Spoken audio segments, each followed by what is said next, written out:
menetapkan harga BBM baru yang Salah satu yang menonjol dari pemerintahan Joko Widodo Yusuf Kala adalah memangkas secara drastis subsidi energi.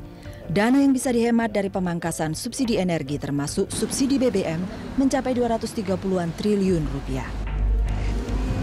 Dana tadi antara lain dialokasikan untuk proyek infrastruktur. Total dana yang digelontorkan untuk infrastruktur mencapai 290-an triliun rupiah. Angka terbesar untuk pembangunan infrastruktur sepanjang sejarah APBN di negeri ini. Pekan terakhir September lalu, Presiden Jokowi meresmikan pengoperasian mesin bor bawah tanah proyek Mass Rapid Transportation atau MRT di dekat patung api nan tak kunjung padam di kawasan Senayan, Jakarta. Pembangunan MRT atau transportasi massal berbasis kereta ini diharapkan bisa mengurangi kemacetan di Jakarta yang semakin menjadi-jadi. Mengapa Presiden Jokowi memberikan tekanan utama kepada pembangunan infrastruktur? Kembali bersama Presiden Joko Widodo dalam TBS To The Point. Bapak Presiden tadi sudah menyinggung soal pembangunan infrastruktur sedikit. Tadi Bapak mengatakan bahwa nanti kalau rakyat lihat atau orang lihat, oh iya ini dulu. Yang ingin saya sampaikan adalah bahwa ini sering bukan sekedar menjadi etalase untuk ini, karena ini membangun infrastruktur adalah membangun untuk kepentingan 100 tahun ke depan. Sampai di mana infrastruktur ini sekarang setelah Bapak 1 tahun ini? Ya, kita melihat seperti tol Trans Sumatera. Ya memang ada yang baru selesai 15% dalam satu section, ada yang sudah 20%, ada juga yang masih 7% karena kita bagi dalam section-section. Kemudian seperti waduk mesti di NTT, waduk Ragnamo atau di Aceh waduk Krungkerto. Itu ya selesainya baru 17%, 16%, tetapi progresnya itu ada karena kita ikuti setiap hari. Kemudian juga pelabuhan di Kuala Tanjung, di Sumatera Utara juga pada posisi yang masih kecil, masih 12%, 13%, tetapi progresnya itu ada terus, kita ikuti karena ini menyangkut 2.000 hektar pelabuhan dan kawasan industri. Dan kereta api ini baru akan kita mulai pada akhir Oktober ini di Sulawesi. Tapi semuanya sudah direncanakan dan dilaksanakan.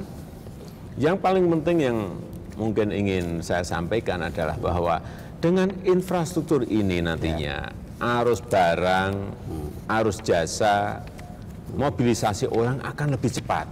Dan akhirnya apa? Akhirnya nanti harga transportasi akan lebih murah, biaya transportasi akan murah, biaya logistik akan lebih murah, dan akhirnya harga-harga juga akan jatuh lebih murah. Kalau infrastruktur ini jadi, karena ini ada sesuatu yang sangat mendasar bagi sebuah negara, infrastruktur. Dan kita harus saya katakan apa adanya, sangat terlambat. Infrastruktur, jadi infrastruktur, sekali lagi infrastruktur dan infrastruktur. Kira-kira begitu kalau lihat cara berpikir Bapak Presiden. Ya memang kita ingin fokus, ingin konsentrasi, ingin prioritas pada satu hal, infrastruktur. Saya jadi tadi Bapak menyebut infrastruktur termasuk soal jalur kereta api. Ini Bapak ada gambar ketika Bapak Presiden bersama Gubernur DKI Ahok di terowongan MRT di Jakarta. Kenapa saya memperlihatkan gambar ini? Ini sebetulnya ada hubungannya dengan cerita tentang pembangunan kereta cepat.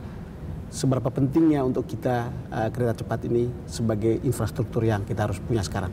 Ya, kita memang butuh transportasi massal. Yang ke depan yang ingin kita kembangkan adalah transportasi massal. Kenapa dulu waktu gubernur kita putuskan MRT ini? Karena ini dibutuhkan oleh sebuah kota-kota besar. Semua kota-kota besar ada.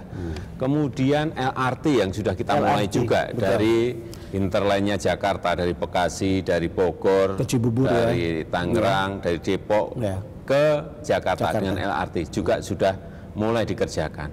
Kemudian yang terakhir kereta api cepat.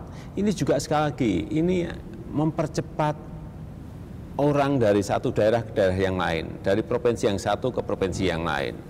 Ini adalah sebuah peradaban baru. MRT itu peradaban baru. Bawah transportasi massa bawah tanah. Ini kereta api cepat juga peradaban baru yang kita harus kejar. Mestinya sih sudah dimulai dari bertahun-tahun yang lalu. Iya, kayak MRT kan kita sudah terlambat 26 tahun. Nah, kalau infrastruktur tidak kita putus secepatnya, kita putuskan secepatnya, semakin biayanya akan semakin mahal. Dan yang paling penting, kereta api cepat itu tidak menggunakan APBN. Saya sudah sampaikan kepada Menteri, silahkan dikerjakan dengan catatan, satu, tidak pakai APBN. Yang kedua, tidak ada jaminan dari pemerintah. Yang ketiga, silakan laksanakan B2B swasta-swasta atau BUMN swasta atau BUMN. Tapi mestinya kan ada kalkulasi untung rugi. Silahkan dikerjakan. Itu pertanyaan justru. Persyaratan-persyaratan itu sudah diketahui oleh publik. Lalu kemudian pilihannya adalah dari Cina, bukan? Dan kemudian saya mendengar Jepang kecewa dengan keputusan itu. Bapak gimana tentang? Ya, kebetulan memang yang ingin mengerjakan adalah Jepang dan China. Tetapi dari Jepang memang tidak bisa memberikan skema yang tidak ada jaminan pemerintah. B2B memang tidak bisa. Karena biasanya dari Jepang ke MRT ini adalah pinjaman. Oh, MRT itu pinjaman? Pinjaman, ya betul. Tetapi orang selalu berpikir soal teknis. Kan ada juga argumen teknis yang mengatakan itu Shinkansen itu nggak pernah ada kecelakaan, tapi kalau di Cina ini pembicaraan yang umum. Saya ingin dapatkan jawaban dari Bapak. Saya kira hal yang teknis yang sampai kepada saya adalah bahwa di China sendiri ada generasi pertama, ada generasi kedua, ada generasi yang terakhir, dan saya kira kita tentu saja menggunakan generasi yang terakhir.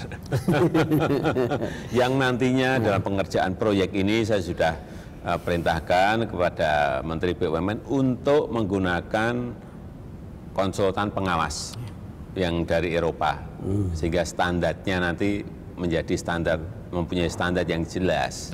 Artinya ada konsultan pengawasan dari Eropa, bukan dilepas begitu saja. Bapak Presiden, ini soal transportasi massal termasuk MRT, termasuk LRT.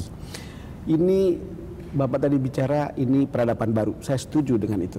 Yang mestinya sudah kita lama lakukan, tetapi baru sekarang.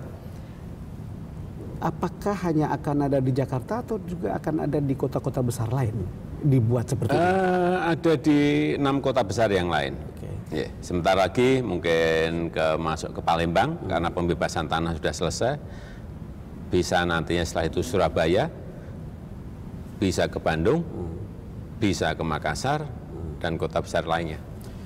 Kalau itu terjadi, karena kita ini kan sering kemana-mana Bapak Presiden, dan itu akan bisa dinikmati sebuah kota secara lebih nyaman dibanding seperti sekarang. Kan kalau kita lihat, kalau Bapak sekarang pakai 4Rider, tapi kalau dulu kan macetnya bukan main, bukan? Ya. Artinya nyaman lah tinggal ya, kota besar.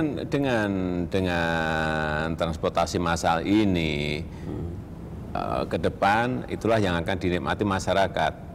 Kemana-mana bisa naik MRT misalnya atau naik LRT dengan sebuah kenyamanan yang berbeda dan lebih murah daripada menggunakan mobil pribadi. Memang arah ke depan kita ingin agar transportasi massal ini menjadi sebuah kebiasaan baru, budaya baru, dan menjadi peradaban baru kita.